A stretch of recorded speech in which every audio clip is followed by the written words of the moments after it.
ከመጽሐፍ ገጾች አሮጊቷ ደራሲ አሌክሳንደር ኮሽክ፣ ተርጓሚ መስፍን አለማየሁ፣ ተራኪ ናትናኤል። አሮጊቷ። አድማጮቻችን ሰብስክራይብ፣ ሼር፣ ላይክ ማድረጉን አይርሱ፣ ምክንያቱም ይጠቅመናልና። እናመሰግናለን። በፈረሰኛ ዘቦች ምድር ውስጥ መኮንን በሆነው በናርሞቮ መኖሪያ ቤት ውስጥ የካርታ ጨዋታ ሲቀልጥ አድሯል። ቁማሩ ክፉኛ በመሟሟቁ የተነሳ ረዥሙ የክረምት ሌሊት መገባደዱ ለተጫዋቾቹ አልታወቃቸው። ለእራት ተዘጋጅቶ የነበረውን ምግብ ለመብላት ምድረ ቁማርተኛ በማዕዱ ዙሪያ ሲቀመጥ ከንጋቱ 11 ሰዓት ሆኗል። በሌሊቱ ጨዋታ ያሸነፈው የቀረበለትን ምግብ ደህና አድርጎ ይጠርጋል። ያልቀናው ወገን ደግሞ ሳህኑን በደረቅ አይኑ እያየ ቀልቡ ባክኖ የሚያደርገው ጠፍቶት በሐሳብ ወጀብ ይንገላታል። ብቻ ሻምፓኝ በጠርሙስ ቀርቦ ስለነበር ቀስ በቀስ ጨዋታው እየደራ ሲሄድ ሁሉም በአንድነት ማውካካት ቀጠሉ። ታዲያስ ሱሪን እንዴት ነበር ዛሬ? የቤቱ ባለቤት ከእንግዶቹ ለአንደኛው ጥያቄ ያቀረበ። ምን ታዲያስ ትለኛለህ? ካልቼልህ የኔ በየዕለቱ መክሰር ልምድ እየሆነ መጥቷል። አሁንስ በተፈጥሮዬ እድለቢስ ነኝ ወደሚለው እምነት እያዘነበልኩ ነው። ለነገሩ እንኳን ሁልጊዜ የምመድበው ገንዘብ መጠነኛ ነው። ስጫወት ረጋ ለማለትና ስሜቴን ለመቆጣጠር እሞክራለሁ። ይሁን እንጂ አንድም ቀን ቀንቶኝ አያውቅም። እኔስ እንዲያው የሄርመን ነገር ብቻ ነው የሚያስደንቅ አለ ከካርታ አፍቃሪዎቹ አንደኛው።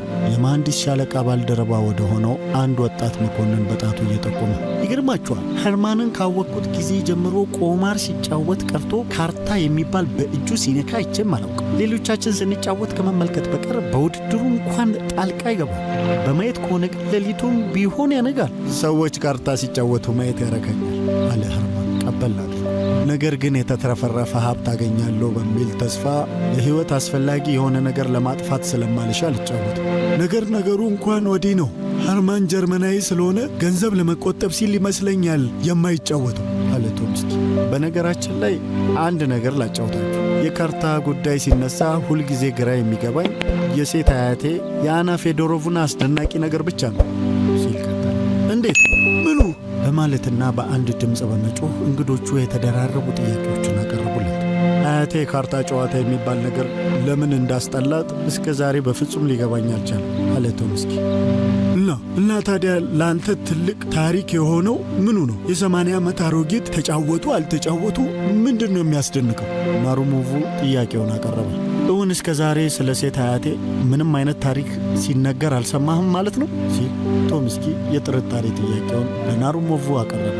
ኧረ ምንም። ናሩሞቮ እንደ መደናገጥ ብሎ በጥሞና መለሰ። ሁላችሁም የማታውቁት ከሆነ ብነግራችሁ ደስ ይለኛል አለና ጀመረ ቶምስኪ።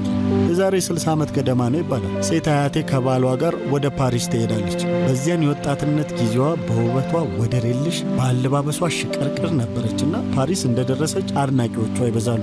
በየደረሰችበት ሁሉ የሚሰጣት ክብር ልዩ ይሆናል። እንዲያውም ውበት አፍቃሪዎቹ ፈረንሳውያን የሞስኮቧ ቬኑስ የሚል ቅጽል ስም እስከ መስጠት ይደርሳሉ። ብዙዎቻችሁ እንደምታውቁት በእነዚህ ዘመናት ቅንጡ ወይዛዝርት ፉኖ የሚባል የካርታ ጨዋታ ያዘወትሩ ነበር። ታዲያ የኔም አያቴ አንድ ቀን ከኦርሌንሱ መስፍን ጋር ካርታ ተጫወተችና የማሸነፏ ነገር ሳይሳካላት በመቅረቱ ያላትን ገንዘብ አራግፋ ጨረሰች። እንዲያውም ዕዳ ውስጥ በመግባቷ ዋስ ጠርታ ወደ ማረፊያዋ ተመለሰች። ማረፊያ ቦታዋ እንደደረሰች ለባሏ ማለትም ለወንዱ አያቴ ማለት ነው በካርታ ጨዋታ መረታቷን ገልጣ የቀረውን ዕዳ በአስቸኳይ እንዲከፍል አዘዘችው። ይገርማችኋል፣ ወንዱ አያቴ ለሴት አያቴ ባል ሳይሆን የሎሌ ያህል ነበር። እንደ አንዳች መቅሰፍት፣ እንደ አንዳች ክፉ ልክፍት ነበር የሚፈራት። ይሁን እንጂ ስለ ቁማርና ኪሳራ በሰማ ጊዜ ራሱን ለመቆጣጠር አልቻለም። አበደ። በደም ፍላት ተቆጣ። ቱጋ እሳት ለብሶ እሳት ጎርሶ እንደ ወትሮ ደካማና ታዛዥ ሊሆንላት አልቻለም። ወዲያው የሂሳብ ማስለያውን አነሳና ወደ ፓሪስ ከመጡ ጊዜ ጀምሮ ስላባከኑት ገንዘብ መጠን በመግለጽ በቁማር የመጣ ዕዳዋን እንደማይከፍልላት እንቅጩን ነገራት። ሴት አያቴ ግን ኃይለኛና እልህኛ ነበረችና በዚህ ምላሽ ይበልጥ በመናደዷ የወንድ አያቴን ጆሮ ግንዱን በጥፊ አቃጥላ አይኑን ላለማየት ከመኝታ ክፍሉ አባረረች። በተከታዩ ቀን ወንዱ አያቴ ሐሳቡን ለውጠው እንደሆነ በማለት ጥያቄዋን እንደገና ብታቀርብለትም አልሆነላትም። በምንም አይነት ሐሳቡን ሊቀይረው እንደማይችል የተረዳችው አያቴ ግራ ተጋብታ የምታደርገው ነገር ጠፍቷት ከዕዳዋ ተፋጣ ቁጭ አለች። በመጨረሻ በዚያው በፓሪስ ከተማ ይኖር የነበረው አንድ ወዳጇ የሆነ ሰው ትዝ ይላታል። ሳን ጀርማ ይባላል። ብዙ ጥበባዊና አስደናቂ ሥራዎችን የሚፈጽም በመሆኑ በመላው ዓለም ሰፊ ዝናን ያተረፈ ነበር። ምናልባት እናንተም ስሙንና ዝናውን ሰምታችሁ ይሆናል። የሰው ፍቅር ያለውና ተግባቢም ነበር ይባላል። ታዲያ ሴታየቴ እስከ ዛሬ ድረስ ነፍሷን ምንጥቅ እስኪል ይህን ሰው ትወደዋለች። እሷ ፊት ስሙን እንኳን በክፉ በደግ እንኳን ማንሳት አይቻል። ሳን ዠርማ ባለብዙ ገንዘብ በመሆኑ ድንገት ቢረዳይ ብላ በዚያም በጭንቀቷ ወቅት ሴት አያቴ ማስታወሻ ጽፋ እንዲያናግራት ትልክበታለች። ሽማግሌው ሳን ዠርማ መልእክቱ እንደደረሰው ወደ ሴት አያቴ ዘንድ ሄዳል። በጣም ተበሳጭታና አዝና ያገኛታል። እሷም የገጠማትን ሁኔታ በዝርዝር ትነግረውና ዕዳዋን በመክፈል ከደረሰባት ውርደት ለማዳን የመጨረሻ ተስፋዋን የጣለችው በሱ ላይ መሆኑን ትገልጽለታለች። ሽማግሌው በነገሩ ለጥቂት ጊዜ ካሰበበት በኋላ ይህም በዕዳ የሚፈለግብሽን ያህል ገንዘብ ላበድርሽ እችላለሁ። ይሁን እንጂ ያው ዞሮ ዞሮ ዕዳ ስለሚሆንብሽ ለእኔ ለመክፈል ስትይ ደግሞ ሌላ ጭንቀት ውስጥ መውደቅሽ አይቀርም። ስለዚህ የተሻለ አማራጭ የሚሆነው ቁማር ጨዋታውን በመቀጠል ዕዳሽን መክፈል ነው ይላታል። ሴቷ አያቴ ግን ቀበል ልታደርግና ሐሳብህ እንኳን ደግ ነበር፣ ነገር ግን እንኳንስ ለቁማር መጫወቻ የምመድበው ይቅርና ለውሎ የሚሆን 74 ሳንቲም በእጄ የለም ስትል ትገልጽለታለች። ገንዘቡን ለመመለስ የሚደረገው ጨዋታ ምንም የመነሻ ገንዘብ አያስፈልገው፣ የምንጠቀመው በሌላ ዘዴ ነው ይልና አንድ ብርቱ ሚስጥር ለሴት አያቴ ይነግራታል። በዚህ ጊዜ የናርሞቭን መኖሪያ ቤት የሞሉት ወጣት ቁማርተኞች የታሪኩን መጨረሻ ለመስማት ከመጠን በላይ ያቆበቆቡ። ጉጉታቸው ከመጀመሪያ የባሰ ሆነ። ቶምስኪ ፒፓውን አያይዞ ጢሱን አንድ የማገና ታሪኩን በእርጋታ ቀጠለ። በዚያኑ ምሽት ሴት አያቴ ቨርሳይ ወደሚገኘው ዝነኛ የቁማር ስፍራ መራች። ባለፈው ምሽት ከረታት የኦርሌዎ መስፍን ጋር ተገናኘች። በቀጥታ ወደ ጉዳዩ በመግባት የሚፈለግባትን ገንዘብ ያልያዘች መሆኑን ገልጻ ለዚህም ምክንያት የፈጠረችውን አጭር ታሪክ በማቅረብ ካሳመነችው በኋላ ለምሽቱ የዱቤ ቁማር ተቀመጡ። ሴት አያቴ በሳን ዠርማን በተሰጣት ምክር በመጠቀም 3 ካርታዎችን መርጣ በቅደም ተከተል በየተራ ተጫወተችባቸው። በሦስቱም ካርታዎች መደዳውን በማሸነፍ የተዘፈቀችበትን ዕዳዋን በመክፈል ነፃ ከመሆኗን በላይ ትርፍ ገንዘብ ይዛ ቤቷ ገባች። ከዚህ ቀን በኋላ ቁማር የተባለ ነገር እርም በላ ቆመች። እንኳንስ ልትጫወት ይቅርና ካርታ የተባለ ነገር በዞርበት ላትዞር መሐላዋ ሆነ ሲል ቶምስኪ ታሪኩ እንደመደመ ይህ ተራ አጋጣሚ ዕድል ነው በማለት ከእንግዶቹ አንደኛው አስተያየቱን ጣል አደረገ። የአፍ ታሪክ ተረት እንጂ ሌላ ምንም አይደለም አለ ቁማር የማይወደው ጀርመናዊው ኸርማን። ምናልባት በአያትህ ካርታዎች ላይ ምልክት ተደርጎባቸው ሊሆን ይችላል። ሌላው የቤቱ አስተያየት ነበር። በጭራሽ አይደለም ብሎ ቶምስኪ መልሱን በኩራት ሰጠ። በጣም አስደናቂ ነው ሲል አስተናጋጁ ናርሞቭ ቀበል አደረገው። በተከታታይ ለመርታት ስለሚያስችሉ 3 ጓደኛ ካርታዎች የሚያውቁ አያት እያሉ አንተ ግን ስለ ሚስጥሩ ምንም ያህል ቅንጣት ነገር አለማወቅ በጣም የሚያስደንቅ አለው። እውነትም ሚስጥሩን አለማወቅ ያስደንቃል። ይሁን እንጂ ነገሩ እንዲህ ቀላል አይደለም። ቶምስኪ ማስረዳት ይጀምራል። ሴት አያቴ 4 ወንድ ልጆች ነበሯት። አንዱ የኔ አባት ነው። እንደ አጋጣሚ ሆኖ 4ቱም ልጆቿ የተለያዩ ቁማርተኞች ነበሩ። ሴት አያቴ ግን የካርታዎቹ ሚስጥሮች የሚጠቅሟቸው መሆኑን ብታውቅም ለአንዳቸውም አልገለጸችላቸው። ይህን በመሐላ ጭምር የነገረኝ አጎቴ ኢቫን ኢሊቺን ነው። የሚገርመው ግን ለቤተሰባችን ምንም ዝምድና ለሌለው ለቻፕሊትስኪ አያቴ ካርታዎቹን ሚስጥር ገልጻለታለች ይባላል። መቼም ከመካከላችን ሟቹን ቻፕሊስኪን የማያስታውስ ያለ አይመስልም። በሚሊዮን የሚቆጠር ገንዘብ በቁማር አውድሞ በድህነት ሲማቅቅ የኖረ ሰው ነውና ሁላችሁም ታውቁታላችሁ። ታዲያ ይኸው አሲዳም ቻፕሊትስኪ አንዴ በወጣትነቱ ጊዜ ነው 300,000 ሩብል በቁማር ያሟጠጥና ባዶ እጁን አጨብጭቦ ቁጭ ነው። ክፉኛ ተስፋ ይቆርጣል። አያቴ አብዛኛውን ጊዜ ወጣቶች በብኩንነታቸው ለሚደርስባቸው ችግር የሚያስጨንቃትና ርኅራሄ የሌላት ብትሆንም ቻፕሊትስኪ ላይ የደረሰው ሁኔታ በጣም አሳዘነ። በዚህ ምክንያት ቻፕሊትስኪ ገንዘቡን ካስመለሰ በኋላ ለወደፊቱ ቁማር የሚባል ባለበት ድርሽ እንዳይል አስጠንቅቃ የ3ቱን ካርታዎች ሚስጥር ትነግረዋለች። ቻፕሊትስኪ በቀጥታ ወደ ቁማር ቤት ይሄዳል። ሴት አያቴ በነገረችው መሰረት የመጀመሪያውን ካርታ በመሳብ 50,000 ሩብልስ ይመደዋል። ከዛም ያሸንፋል። በሁለቱ ካርታዎች አስከትሎ በመጫወት ተበልቶ የነበረውን ገንዘቡን በሙሉ አስመልሶ ትርፍም ያገኛል። ቶምስኪ ንግግሩን ሲፈጽም የምግቡን ጠረጴዛ የከበበው ቁማርተኛ ሁሉ በነገሩ ተማርኮ በመፍሰስ ይመለከተው ነበር። በመጨረሻም እንግዲህ ለዛሬ የሚበቃን ይመስለኛል፣ ለ12 ሰዓት ሩብ ጉዳይ ስለሆነ መተኛት አይከፋም በማለት ቶምስኪ ሐሳቡን እንደመደመ። ወጣቶቹ በየብርጭቋቸው ውስጥ ያለውን መጠጥ ጨልተው እያዛጉ ሲበታተኑ የንጋት ብርሃን ክፍሉን ወገግ አድርጎት ነበር። አሮጊቷ የቶምስኪ አያት በመልበሻ ክፍሏ ውስጥ ከመስታወቱ ፊት ለፊት ተቀምጣለች። ሦስቱ ደንገጥሮቿ ዙሪያዋን ከበው ያጊጧታል። አንዷ የፀጉር ማስያዣዎች፣ ሌላዋ ቅባትና መኳኳያ ይዛ ቆማለች። ሦስተኛዋ ደግሞ ፍም የመሰለ ቀይ ነጠብጣብ ያለው የሴት ቦርሳ፣ የሴት ባርኔጣ አንጠልጥላለች። በአሮጊቷ ገጽ ላይ የወጣትነቷ ጊዜ ውበት ለአመል ያህል እንኳን አይታይም። ሙልጭ ብሎ ረግፏል። በአፍላነቷ የነበሩት የውበት ጸዳልና በእርጅና መስመሮችና ቅዝቃዜ ከተተኩ በጣም ረዥም ጊዜ ሆኗል። የቀራት ነገር ቢኖር ከብዙ ዘመናት ጀምሮ በየዕለቱ ስትፈጽሙ የኖረችው የመጋጊያጥ ልማዷ ብቻ ነው። በየቀኑ ለመተጣጠብ፣ ለመኳኳል፣ ለመቀባባትና ለመከሸን የምታጠፋው ጊዜና የምታባክነው ጉልበት በወጣትነቷ ጊዜ ከ60 ዓመት በፊት ከነበረው ቅንጣት አልተለወጠም። ከአሮጊቷ አልፍ ብሎ አንዲት ወጣት ኮረዳ ከመስኮቷ አጠገብ ተቀምጣለች። ከአሮጊቷ ጋር የምትኖርና የቅርብ ረዳቷ ናት። ወጣቱ መኮንን ፓል ቶምስኪ ወደ ክፍሉ እየገባ ሰላምታውን አቀረበ። ጤና ይስጥልኝ ወይዘሪት ሊዝ፣ የዛሬው አመጣጤ አንድ ነገር እንዲያደርጉልኝ አያቴን ለማስቸገር ነው አለ። ምንድነው የምትሻው ፖል? አለች አሮጊቷ ድክም ባለ ድምፅ። አንድ የቅርብ ጓደኛ አለኝና አርብ ዕለት ማታ በሚደረገው ግብዣ ላይ ተገኝቶ ከእርሶ ጋር እንዳስተዋውቀው መልካም ፈቃዶን ነው የምጠይቀው። ታዲያ ምን አለ? ለዚህ ነው ጭንቁ። በቀጥታ ወደ ግብዣው ቦታ አምጣውና ከእኔም ጋር እዚያው ታስተዋውቀዋለህ። አሮጊቷ በሰለቻ አንደበት መልሱን እንደ ዘበት ወርወር አደረገችና የጀመረችውን መጋጊያጥ ለማጠናቀቅ በሦስቱ ደንገጥሮቿ ታጅባ መጋረጃ ወደ ተከለለ ሌላ ክፍል ገባች። ቶምስኪና ወጣቷ ሊዝ ብቻቸውን ቀሩ። ማንን ነው ከአያትህ ጋር ለማስተዋወቅ የፈለግከው? ወጣቷ ሊዛቬታ ኢቫኖቭና ድምጿን ለስለስ አድርጋ ጠየቀች። ናሩሞቭ የሚባል ነው፣ ታውቂዋለሽ? ቶምስኪ በጥያቄ መለሰላት። አላውቀውም። ለመሆኑ ወታደር ነው ሲቪል? ወታደር። ተዋጊ መሐንዲስ? አይ አይደለም፣ ፈረሰኛ ነው። ግን መሐንዲስ የሚለውን ከምን አመጣሽው በይ። ወጣቷ ልጃገረድ በመጠኑ ሳቃለች። መልስ ግን አልሰጠችውም። ቶምስኪ መልሱን ሳይጠብቅ ከአሮጊቷ የመልበሻ ክፍል ወጣ። ሊዛቬታ ኢቫኖቭና በመልበሻ ክፍል ውስጥ ብቻዋን ቀረች።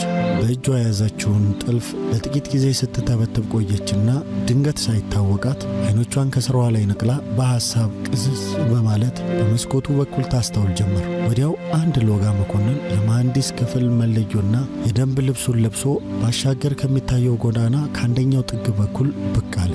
የሊዝ ጉንጮች ድንገት ፍም መሰሉ። አንገቷን ሰበር አድርጋ በስራዋ ላይ ያቀረቀረች። ወዲያው አሮጊቷ ባማሩ ልብሶቿ ተሸትራ ከመጋረጃው ጀርባ ብቅ አለች።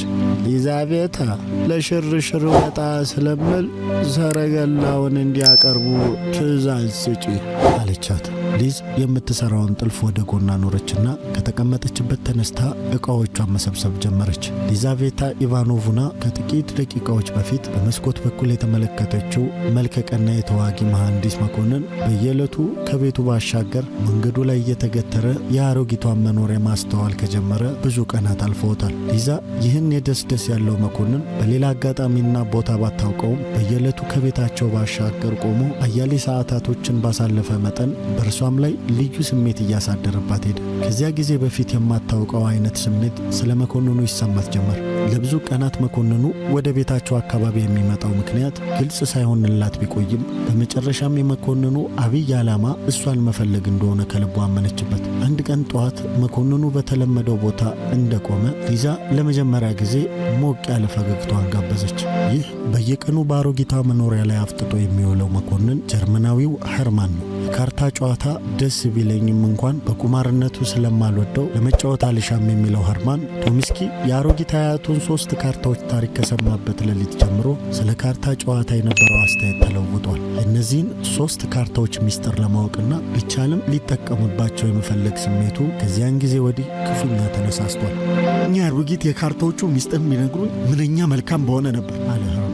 ታሪኩ ታሪኩን ከቶሚስኪ ከሰማ በኋላ አንድ ቀን ለብቻው ሆኖ አሮጊቷ ዘንድ በቀጥታ ሄጄ በጠይቃቸው የካርታዎቹን ሚስጥር ሊገልጡልኝ ፈቃደኛ የማይሆኑበት አንዳችም ምክንያት ሊኖር አይችልም። የብዙ ገንዘብ ባለቤት ለመሆን ያለኝን ፍላጎትና ምኞት ሁሉ በዝርዝር በነግራቸውና አጥብቄ በለምናቸው ሊያዝኑልኝ ይችላሉ ሲል አሰበ፣ ብቻውን ከህሊናው ጋር እየተሟገተ። ይህን ሐሳቡን አውጥቶ አውርዶ በሰፊው አውጠንጥኖ ሲያበቃ የቶሚስኪን አያት ለመተዋወቅና የፍላጎቱን ለመጠየቅ የግሉን ውሳኔ አሳለፈ። በዚህም መሠረት ነበር በየቀኑ ወደ አሮጊቷ መኖሪያ አካባቢ እየሄደ ተገትሮ መዋል የጀመረው። እንደ አጋጣሚ ሆኖ ከቤቱ ፊት ለፊት በሚቆምባቸው ቀናት ሁሉ ሊዛን ከመስኮቷ አጠገብ ተቀምጣ ያያታል። የቤቱ ልጅ መሆኗ ይገባዋል። ከዚያች መልከቀና ልጅ ጋር ወዳጅነት ቢመሠረት ደግሞ ወደ አሮጊቷ ዘንድ ቀርቦ ለመተዋወቅና ጥያቄውን ለማቅረብ መንገዱን ይበልጥ ቀና እንደሚሆንለት ይገምታል። ስለዚህ የቅድሚያ ትውውቁን ከሊዛ ጋር ለማድረግ ወሰነ።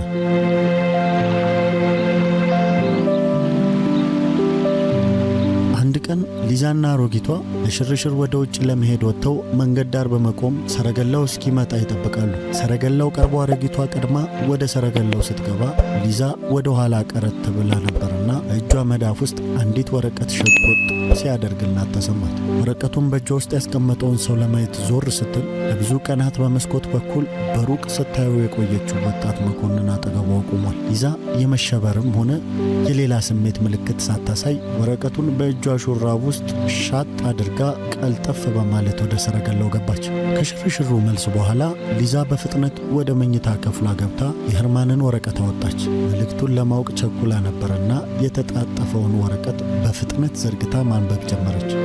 ደብዳቤው ህርማን ለመልከ ቀድነዋ ጉብል ያለውን አክብሮትና ፍቅር በሚገልጽ ቃላት የተሞላ ነው። በሙሉ ጽሑፉ ከአንድ በጀርመንኛ ቋንቋ የተጻፈ ዕውቅ ልብ ወለድ ውስጥ ተቆንጽሎ የተገለበጠ ነበር። ሊዛ ግን ይህን አታውቅም ነበርና ጽሑፉ የራሱ የህርማን መስሏት በወጣቱ መኮንን የሥነ ጽሑፍ ችሎታና መልእክቱ ስለተቀነባበረበት ቋንቋ ውበት ክፉኛ ተደነቀች። በደብዳቤው ደስ የተሰኘችው ሊዛ ወዲያውኑ መልስ ጻፈችለት። በተከታዩ ቀን ህርማን በተለመደው ስፍራ እንደቆመ ሊዛ ወረቀቷን በመስኮቱ በኩል ጣል አደረገችለት። በጉጉት ይጠባበቅ የነበረው መኮንን ወዲያውኑ መንገዱን አቋርጦ ወደ ቤቱ ጥግ ቀረበና ወረቀቷን ብድግ አድርጎ በአካባቢው ወደምትገኘው አንዲት ሱቅ በመግባት ማንበብ ጀመረ።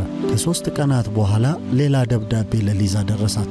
ሁለተኛው ደብዳቤ የመጣላት በአንዲት ትንሽ ልጅ አማካኝነት ነበር። መልስ ግን አልሰጠችውም። ይሁን እንጂ ህርማን አመቺ በሆኑ መንገዶች ሁሉ እየተጠቀመ ደብዳቤዎች በተከታታይ መላኩን ቀጠለ። በደብዳቤዎቹም ዘወትር የሚገልጠው በቅድሚያ ለሊዛ ያለውን ፍቅርና አድናቆት ሲሆን ከዚያ በማያያዝ ደግሞ ፍላጎቱን ከግብ ለማድረስ ይረዳው ዘንድ የሩቅ ትውውቃቸው በቅርብ ግንኙነት እንዲጠናከር በግልና በቅርብ ሊያገኛት የሚችልበትን ቀጠሮና ቦታ እንድትገልጥለት ይጠይቃል። ህርማን ለደብዳቤዎቹ መልስ ባያገኝም ያለ መሰልቸት ደብዳቤዎቹ መላኩን ቀጠለ። አንድ ቀን ጥያቄው መልስ አገኘ። ሊዛ በቅርብ ልታገኘው ፈቃደኛ መሆኗን የሚገልጥ ደብዳቤ ደረሰው። ዛሬ ማታ ይላል። ሲናፍቀው የቆየው የሊዛ ደብዳቤ። ዛሬ ማታ አምባሳደሩ በሚደረጉለት የዳንስ ግብዣ ላይ ለመገኘት ከማማ ጋር አምባሳደሩ መኖሪያ እንሄዳለን። ከዚያም እስከ ሌሊቱ 8 ሰዓት እንቆያለን። እኛ ወደ ግብዣ እንደሄድን የቤት ውስጥ ሰራተኞች አሽከሮችም በሙሉ ወደ መኖሪያቸው ይሄዳሉ። የሚቀረው ሰው ቢኖር ዘበኛው ብቻ ነው። እሱም ቢሆን ወደ ክፍሉ ሄዶ አረፍ ይላል እንጂ በሩ ላይ ተገትሮ አያመሽም። ስለዚህ ለመገናኘት አመቺ ሁኔታ ይኖረናል። ወደ ቤት ውስጥ የምትገባበት ዘዴ እንዲህ ነው። ልክ ከምሽቱ 5 ሰዓት ተኩል ሲሆን ትመጣለህ። ዋናውን የቤቱን በር ከፍተህ በመግባት ወደ ፎቁ ትወጣለህ። ድንገት ሰው ቢያጋጥምህ ቀልጠፍ ብለህ እማማን እንደምትፈልግ ተናገር። በቤት ውስጥ አለመኖሯንና ግብዣ ቦታ መሄዷን ስለሚነግሩ ምንም ችግር ሳይገጥምህ ሳይነቃብህ ይቅርታ በመጠየቅ ተመልሰህ ለመውጣት ትችላለህ። ነገር ግን ምንም እንደማይገጥምህ አምናለሁ። ስለዚህ ፎቁ ላይ ከወጣ በኋላ ከአዳራሹ በስተግራ በኩል በማምራት ወደ አሮጊቷ መኝታ ክፍል ትደርሳለህ። ክፍሉ ውስጥ ስትገባ በመጋረጃ የተከለሉ 2 በሮችን ታገኛለህ። በስተቀኝ ያለው ወደ አሮጊቷ የጥናትና የንባብ ክፍል የሚያስገባ ስለሆነ በስተግራ ያለውን ከፍተህ ወደ ውስጥ እለፍ። ከዚያም በምታገኘው ደረጃ ወጥተህ የምትደርስበት የኔ መኝታ ክፍል ነው። በዚህ ሁኔታ ገብተህ በክፍሌ ውስጥ ቁጭ ብለህ ከግብዣው እስከምንመለስ በትዕግስት ትጠብቀኛለህ። ህርማን የቀጠሮ ሰዓት እስኪደርስ ንፋስ እንደሚያርገበግብ የሚያራግበው ቅጠል የሰራ አካሉ ይንዘፈዘፍ ጀመር። ሳያውቀው ሁለመናው ተርበተበተ። ይሁን እንጂ ምንም እንኳን መንፈሱና አካሉ ቢረበሽም ረጅም ጊዜ የደከመበትን ዓላማውን ከግብ ማድረስ ስላለበት ጊዜ ሳያባክን አካሉን አረጋግቶና ስሜቱን ተቆጣጥሮ ወደ አሮጊቷ መኖሪያ አመራ። ሊዛቬታ ኢቫኖቭና የሰጠችውን መመሪያ ቅደም ተከተሉን ሳያዛንፍ ተግባራዊ ያደረገ በዋናው በር በማለፍ በሌሎቹ ክፍሎች አቋርጦ አንድም ነገር ሳይገጥመውና ምንም ግር ሳይለው አሮጊቷ መኝታ ክፍል ደረሰ። መኝታ ክፍል ውስጥ ከገባ በኋላ ግን የሊዛን መመሪያ ከዳር ለማድረስ እምብዛም አልተጨነቀም። በደብዳቤው መሰረት በቀጥታ ወደ ሊዛ መኝታ ቤት በማምራት ፋንታ ሐሳቡን ቀይሮ በአሮጊቷ ክፍል ውስጥ በሚገኘው ከግድግዳው ጋር አብሮ በተሰራው የልብስ ማስቀመጫ ቁም ሳጥን ውስጥ ገብቶ ተደበቀ።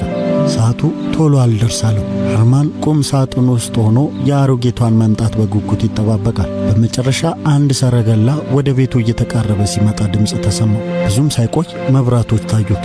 ቀጥሎም አሽከሮች ወዲያ ወዲህ ሲሉ በሚያሰሙት መተረማመስ አሮጊቷ መምጣቷን አረጋገጠ። ወዲያው አሮጊቷ ወደ መኝታ ክፍሏ ተደግፋ ስትገባ በቀዳዳው ተመለከታት። ከድካም የተነሳ በፍጹም ዝላለች። ደንገጡሮቿ ልብሶቿንና ጌጣጌጦቿን እያወላለቁ ለመኝታ ያዘጋጇት ጀመር። ሄርማን ሁሉን ነገር ልቅም አድርጎ እሱ ሳይታይ ያስተውላል። ብቻ ከአጉል እምነት ጋር የተቀላቀለ ፍርሃት አልፎ አልፎ ሰውነቱን ወረር ሲያደርገው ይታወቀዋል። በመጨረሻ አሮጊቷ የሌሊት ልብሷን አጥልቃና ቆቧን ደፍታ ቁጭ አለች። ለዳንሱ ግብዣ ሰማያዊ የሆነ ጌጠኛ ልብስ ለብሳ የመክበድና የልዩነት ሁኔታ ተለውጦ ለዓይን በመጠኑ ቀለል አለች። በምሽቱ አልጋው ላይ ጎኗን ከማሳረፏ በፊት ማድረግ እንዳስለመደችው በአንድ ጠረጴዛ አጠገብ በሚገኝ ምቹ ወንበር ላይ በጸጥታ ቁጭ አለች። ደንገጡሮቹ ተክተልትለው ከክፍሉ ወጡ። ብቻዋን የቀረችው አሮጊት በተቀመጠችበት ወንበር ላይ ሆና ቀስ በቀስ ወደፊት ወደ ኋላ መወዛወዝ ጀመረች። በሐሳብ ከመዋጥ ወይም በዕድሜ ብዛት ከመደንዘዝ የተነሳ አእምሮዋ አካባቢዋን ጨርሶ የዘነጋ ይመስላል። እንዲህ ባለ ሁኔታ እያለች አሮጊቷ አይኖቿን ከድና በወንበሯ ላይ ወደፊት ወደ ኋላ ስትወዛወዝ ሄርማን ከተደበቀበት ቁም ሳጥን ቀስ ብሎ ወጣ። ኮሽታ የሰማችው አሮጊት አይኖቿን ገለጠችና እንቅልፍ ባደነዘዘው አመለካከት ቤቷን ደፍሮ የገባውን ሰው ታስተውል ጀመር። በእግዚአብሔር የሆነበትና አይደንግጡ አለ ሄርማን ረጋ ባለ ድምፅ። አመጣጤ እርሶ ላይ ጉዳት ላደርስ ሳይሆን አንድ ውለታ እንዲውልልኝ ለመለመን ነው። አሮጊቷ በጸጥታ ትመለከተዋለች። የሚናገረው ሁሉ ምኑም የገባት አትመስልም። ሄርማንም በበኩሉ ደንቆሮ ትሆናለች የሚል ሐሳብ በአእምሮ ውስጥ ስለመጣ ወደ አንደኛው ጆሮ አጠጋ ብሎ የመጀመሪያውን ንግግር ጎላ ባለ ድምፅ ደገመው። አሮጊቷ ላይ ግን ቅንጣት ለውጥ አልታየም። እርሶ አንዲት 74 ሳንቲም ሳያጡ እኔን ከበርቴ ለማድረግ ይችላሉ። ወጣቱ ልመናውን ቀጠለ። የሦስቱን ካርታዎች ምስጢር ከነገሩኝ በቂ ነው። በሌላ አላስቸግሮትም።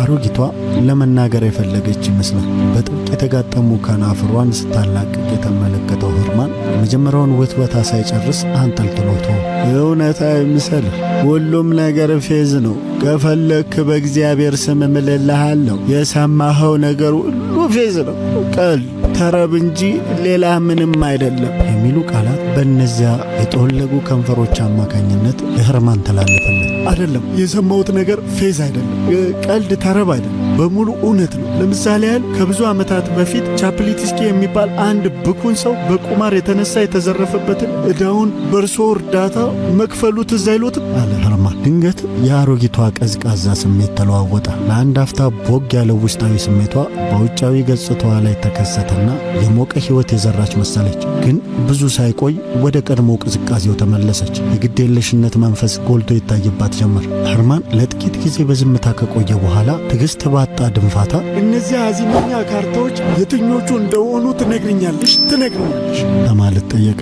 መልስ ግን አላገኘም። ወዲያው ወጣቱ ሄርማን አንድ ሽጉጥ ከኪሱ አወጣና መተተኛ ጠንቋይ፣ በልመና እምቢ ካልሽ በግድ ታደርገዋለሽ ሲል አሮጊቷ ላይ አንባረቀባት። አሮጊቷ ሽጉጡን ስታይ ለሁለተኛ ጊዜ የሰራ አካላቷ በሕይወት ሙቀት የተመላ መሰለና ወዲያው ጭንቅላቷን ወደ ኋላ ወናጭፋ ጥይቱን ለመከላከል በሚመስል ሁኔታ እጆቿን ወደፊት ዘረጋቻቸው።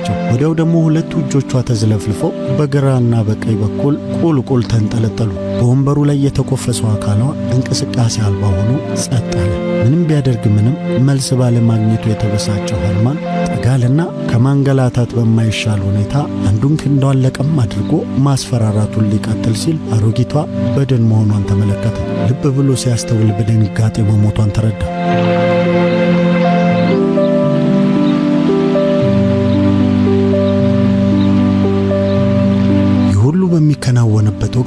ሊዛቬታ ኢቫኖቭና የዳንስ ልብሷን እንዳጠለቀች በመኝታ ክፍሏ ውስጥ ተቀምጣ በሐሳብ ትሟገታለች። ከግብዣው ስፍራ ከአሮጊቷ ጋር ከተመለሰችበት ጊዜ አንስቶ በአእምሮዋ ብዙ ነገሮችን አውጥታ ታወርዳለች። ከግብዣው መልስ ወጣቱን መኮንን ከመኝታ ክፍሏ ውስጥ የምታገኘው መስሏት ነበር፣ ግን አልቻለችም። ቢሆንም ደግሞ በሁኔታው ቅር አልተሰኘችም፣ አልተቆጨችም። እንዲያውም መጠነኛ እፎይታ ተሰምቷታል። ይሁን እንጂ ፍጹም የአእምሮ እፎይታ ማግኘት አልቻለችም። ሐሳቧ በሰፊው ይባዝናል። አእምሯ ብዙ ነገሮችን ያውጠነጥናል። በተለይ በዚያች ምሽት በግብዣው ቦታ ከአሮጊቷ የልጅ ልጅ ከቶሚስኪ ጋር ሲደንሱ ያጫወታት ነገር ይበልጥ በአእምሯ ይመላለሳል። ከቅርብ ጊዜ ጀምሮ በሊዛና በህርማን መካከል የተፈጠረውን የሩቅ ግንኙነት ጥሩ አድርጎ የተገነዘበ መሆኑን ቶሚስኪ ከገለጠላት በኋላ የህርማንን ልዝብጋኔነት በዘዴ ጠቆም አድርጓታል። ገጹ የናፖሊዮንን ውበት የያዘ ቢሆንም ልቡ ግን የሳጥናኤል ያለው አነጋገር በአእምሮ ውስጥ እየተደጋገመ ያስተጋባል። ህርማን ድንቅና ማራኪ ሰው መሆኑ ባያጠያይቅም በሶስት የተለያዩ ወንጀሎች እንደሚታማ ቶሚስኪ በምሽቱ ዳንስ ላይ ጨረፍ አድርጎላታል። ስለ ህርማን የተነገሯትን እነዚህን ሁኔታዎች ስትሰማ ያሳየችው መደናገጥ እርሷ ስለ ህርማን ያላትን ስሜት ቶሚስኪ በይበልጥ እንዲረዳው የሚያደርግ መሆኑ ገብቷታል። ግብዣው ቦታ ውይይታቸው በአጋጣሚ ምክንያት ባይቋረጥ ኖሮ ስለ ህርማን ሌላ ብዙ እንደምትሰማ እርግጠኛ ነበረች። ሊዛ ከግብዣው መልስ በኋላ በመኝታ ክፍሏ ውስጥ ሆና ከቶሚስኪ ጋር ስላደረገችው ውይይትና ስለ ህርማን ስለሰማቻቸው ጉዳዮች ስታሰላስል የመኝታ ክፍሏ በር በድንገት ተከፈተ። ሐሳቧ ተበታትኖ ወደ በሩ ፊቷን ስታዞር ህርማንን ደጃፏ ላይ ተገትሮ አየችው። በድንጋጤ ወደ ኋላ ፈገፈገችና በኃይል ትንቀጠቀጥ ጀመር። የት ነበርክ? ፍርሃት ባፈነው ሹክሹክታ ጠየቀችው። አሮጊቷ መኝታ ክፍል ውስጥ ነበር የቆየሁት። በነገርሽ ላይ አሮጊቷ ሞታለች። ረጋ ያለ የህርማን መልስ ይህን ነበር። ሞታለች? ምንድን ነው የምታወራው? ሊዛ ጮኸች። ሰበብ የሆንኩባት እኔ ነኝ አላት። የሊዛ አእምሮ ከመቅጽበት ወደ ብዙ አቅጣጫዎች በማተኮር የተለያዩ ጉዳዮችን መዳሰስ ጀመረ። በምሽቱ የዳንስ ጨዋታ ላይ ቶሚስኪ የነገራት ነገር ሁሉ እንደ ቀትር ብርሃን ወለል ብሎ ታያት። ህርማን በዝግታ መስኮቱ ጠርዝ ላይ ቁጭ አለና ጠቅላላ ታሪኩን ከስር ጀምሮ አጫወታት። ወጣቱ መኮንን ሲያወጋ ውቢቱ ሊዛ የምታደምጠው በተረበሸ መንፈስና በጥላቻ ስሜት ነበር። እነዚያ ሁሉ የፍቅር ደብዳቤዎች፣ ያ ሁሉ እሷን ለማጥመድ የገባችበትን የወጣችበትን አሽትቶ መከታተል፣ አላስቆም አላስቀምጥ ብሎ ለመተዋወቅ መማጠን፣ ዓላማው ለእውነተኛ ፍቅር እንዳልሆነ በግልጽ ተረዳችው። ህርማን ከእርሷ ይፈልግ የነበረው አምሮቱ ሌላ እንደሆነ ገባት። የህርማን ፍላጎት ገንዘብ መሆኑ ተገለጠላት። ምስኪኗ ሊዛ የተፈለገችው እሷ እንዳሰበችው የፍቅር አጋር እንድትሆን ሳይሆን የህርማንን የገንዘብ ፍላጎትና የወንጀል ተግባር ለማሟላት የሚያስችል አገልግሎት እንድታበረክት መሆኑ ተረጋገጠላት። ሊዛ ምርር ብላ ማልቀስ ጀመረች። ህርማን ጸጥ ብሎ ያስተውላት።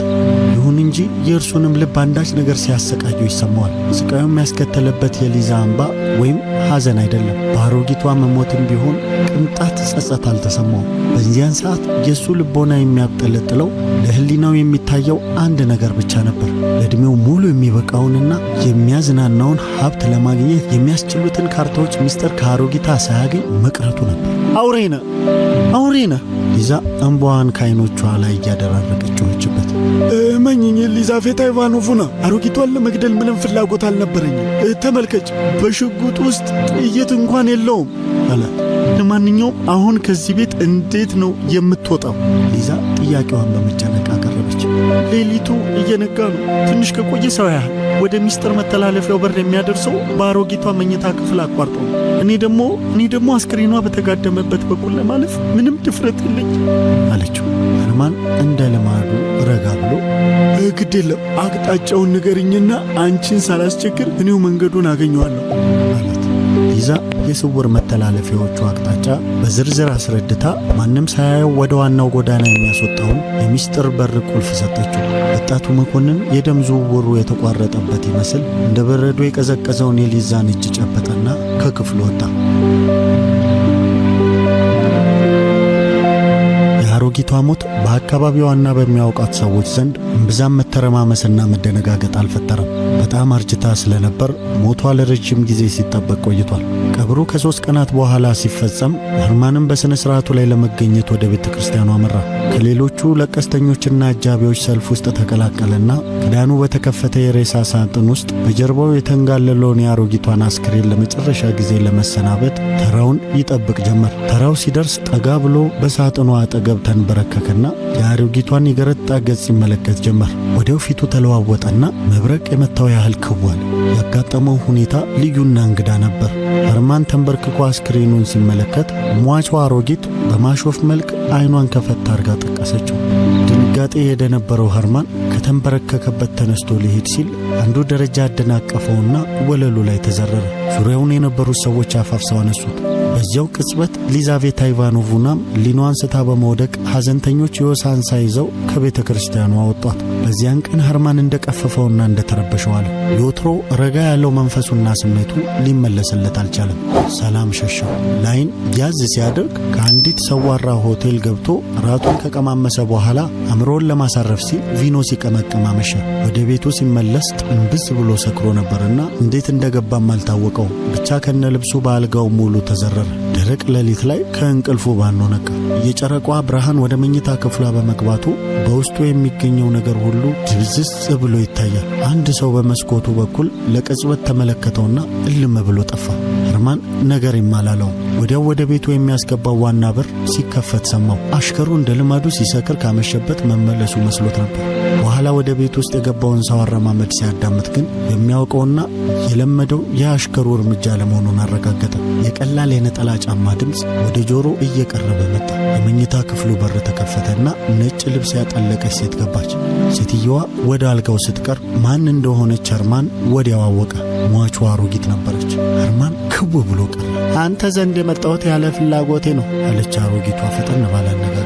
ፍላጎትህን እንዳሟላ ለጥያቄ መልስ እንድሰጥ በመታዘዜ ብቻ ለመምጣት ተገደድኩ። ለማወቅ የምትፈልጋቸው 3ቱን ምትሃታዊ ካርታዎች 3፣ 7 የክ ናቸው። በእነዚህ 3 ካርታዎች በተከታታይ ከተጫወትክ ያላንዳች ጥርጣሬ አሸናፊ ትሆናለህ። ግን አንድ ሕግ ማክበር አለብህ። በ24 ሰዓት ውስጥ የምትጫወተው በአንዱ ካርታ ብቻ ነው፣ ያውም አንድ ጊዜ ብቻ ነው። በዚህ አይነት በ3 ተከታታይ ቀናት በ3ቱ ካርታዎች በየተራ ከተጫወትክ በኋላ እስከ ሕይወት ፍጻሜ ድረስ ካርታ ጨዋታ የሚባል ነገር በዞረበት መዞር አይኖርብህም።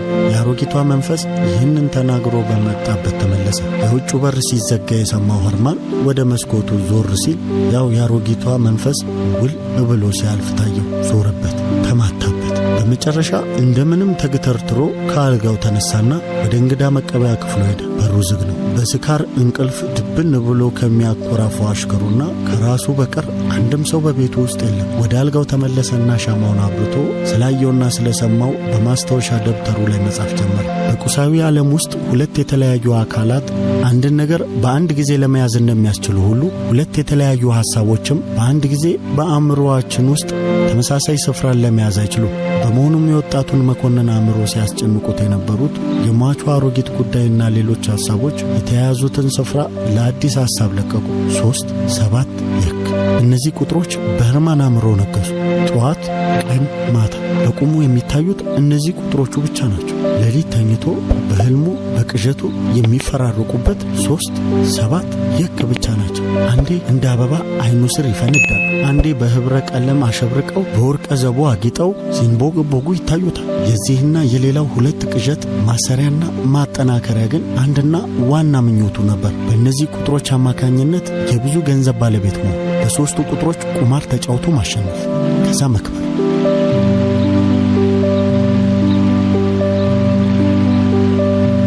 በዚያን ዘመን በሞስኮ ከተማ የሚገኙ ከፍተኛ ቁማርተኞች እየተሰበሰቡ የሚጫወቱበት አንድ ዝነኛ የቁማር ቤት ባለንብረት የሆነው ቼካሊንስኪ ዕድሜውን በመላ የካርታ ቁማር ሲጫወትና ሲያጫውት መኖሩ ይነገርለታል። ዝናው በድፍኑ ሩሲያ ወጣቶችና ቁማርተኞች ዘንድ የታወቀ ነው።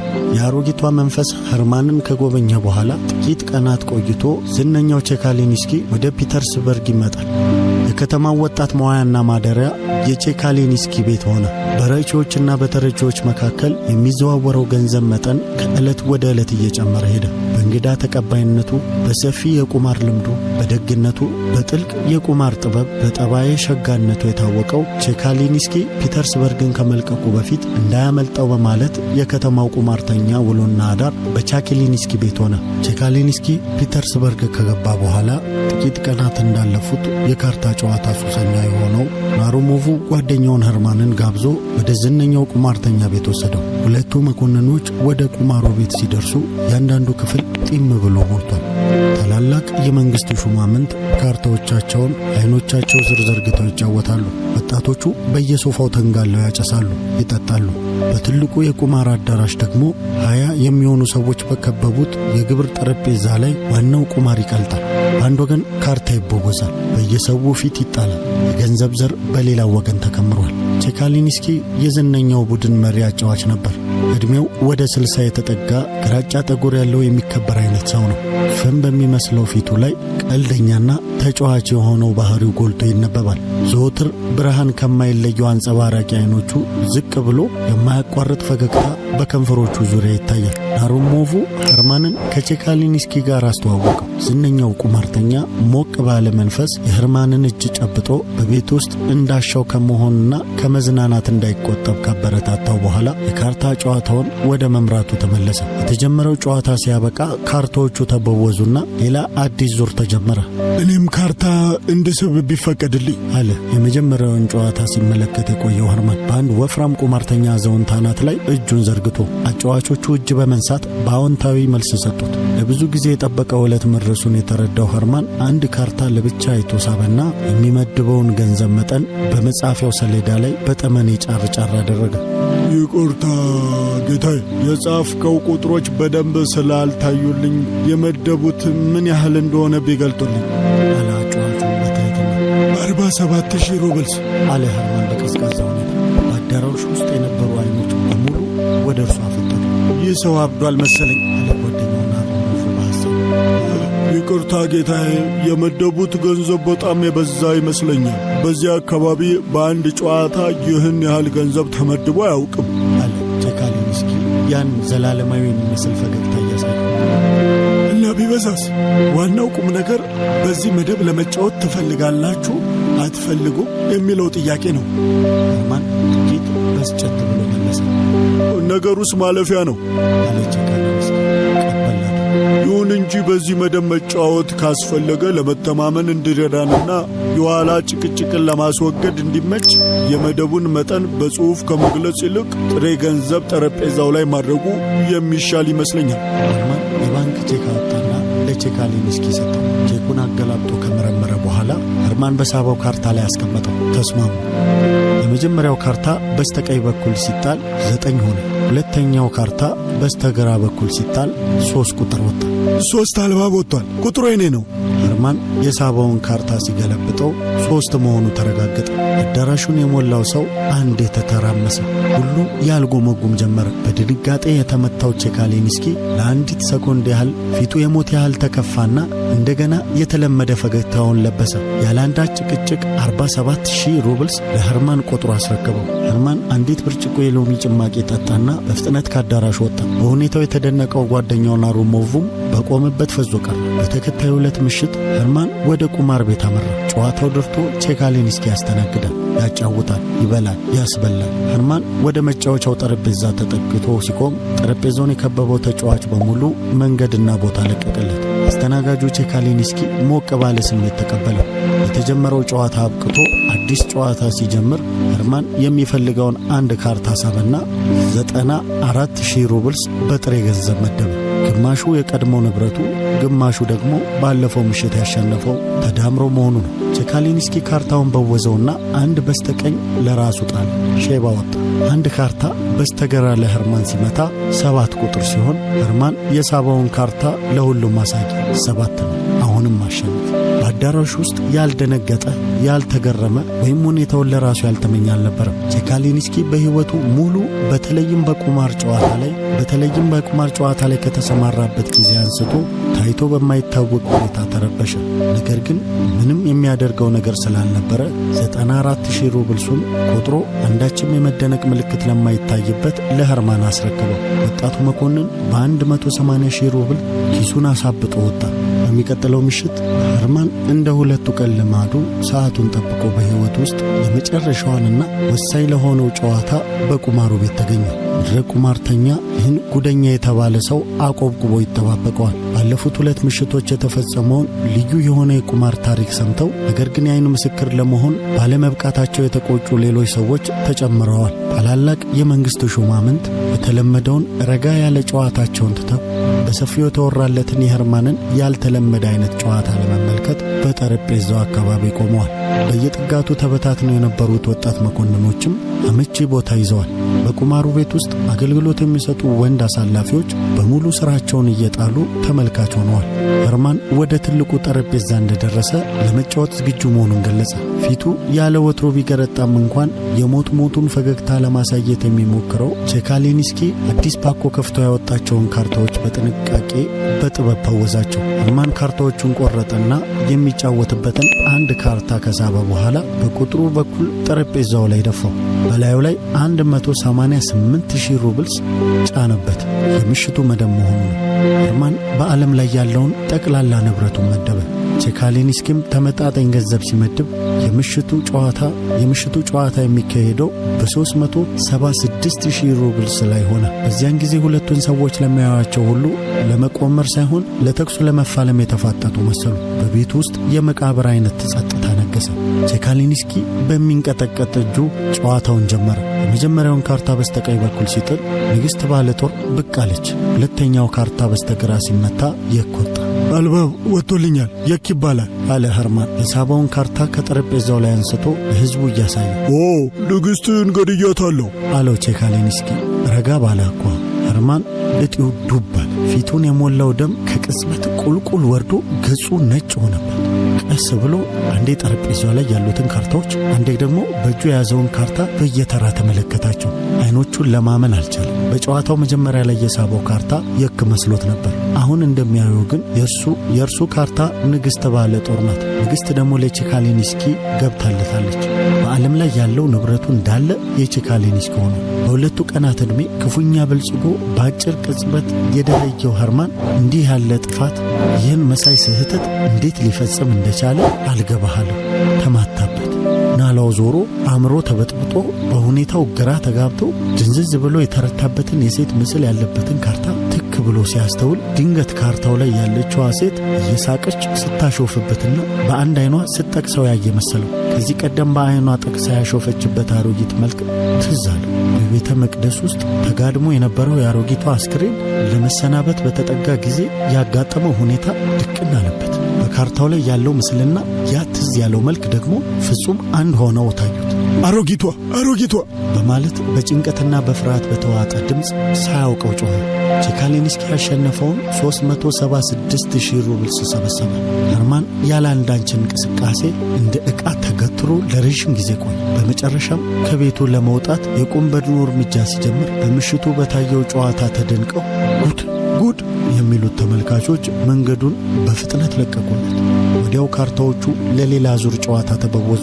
ቁማሩ እንደገና በሰፊው ቀጠለ። ወጣቱ ኸርማን በዚሁ ጠንቅ በማበዱ ከጥቂት ቀናት በኋላ አብኮቭ ወደሚባለው ሆስፒታል ገባ። የቤቱ ሊዛም አንድ ወጣት አግብታ የሞቀ ትዳር መሰረተች። የአሮጊቷ የልጅ ቶሚስኪ እድገት ታይቶለት የሻምበልነት ማዕረግ ተሰጠ። ኸርማን ግን በሽታው እየባሰበት በመሄዱ በየዕለቱ በሆስፒታሉ ግቢ ውስጥ እየተዘዋወረ ከጧት እስከ ማታ ሲለፈልፍ ይውል ጀመር። እጅግ አስደናቂ በሆነ ፍጥነት እየደጋገመ 3 7 ይክ 3 7 ንግሥት እያለ ሲያልጎመጉም ይውላል። ሰው ሲያናገረውም ሆነ ሲጠይቀው የሚመልሰው መልስ 3 7 ይክ 3 7 ንግሥት የሚለው ብቻ ነው። እንግዲህ ክቡራትና ክቡራን አድማጮቻችን ውድ ኢትዮጵያውያን የዛሬው አሮጊቷ የተሰኘው የአሌክሳንደር ፑሽኪን አጭር ልቦለድ በዚህ ተጠናቋል። አብሬያችሁ የቆየሁት ናትናኤል ነበርኩ። በነገራችን ላይ ይህ አሮጊቷ የተሰኘው በአሌክሳንደር ፑሽኪን የተጻፈበት ዓመተ ምህረት በ1833 እንደ አውሮፓውያን አቆጣጠር ነው። በጣም ረዥም ዘመን ያስቆጠረ ምርጥ አጭር ልቦለድ ነው። እንደተዝናናችሁበት ተስፋ አደርጋለሁ። በቀጣይ እንዲሁ ውብ በሆኑ መጽሐፍቶች እንገናኛለን። ሰብስክራይብ፣ ላይክ፣ ኮመንት ማድረግዎን አይርሱ። እናመሰግናለን።